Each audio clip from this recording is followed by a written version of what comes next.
السلام علیکم. ډیره شدید ګرمي ده. تاسو ته پته ده چې دا میاشت ډیره شدید ده او دا څلور ورځې به هغه هیټ ویو ورته وي راځي.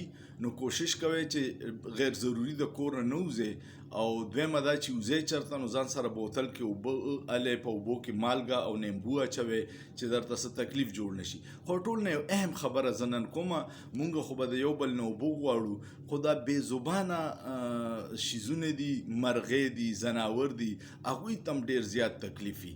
یو کوشش وکړئ چې په چتونو باندې د خانک یا څه لوښي کېدی او هغې کې اوبه اچوئ چې دا مرغۍ دا هر قسمه شیزونه چې دي دوی ته په ګرمۍ کې د زمونږ نه ډېر زیات تکلیف وي. مونږ خو به بیا هم چېرته سوري ته کینو، دوی خو په هوا کې ګرځي، په دیوالونو کینی او ډېر په تکلیف کې چې دوی دغه اوبو ورته وررسي.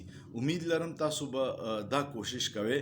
او کم دوستان چې زما دا ویډیو وګوري او په خپل چت باندې د لوښي د اوبو دپاره کیدي یا بل ځای کې کیدي، نو هغه ما ته کمنټس وکړئ چې ما ته پته ولګي چې څومره خلکو دې کوشش کې حصه واچوله.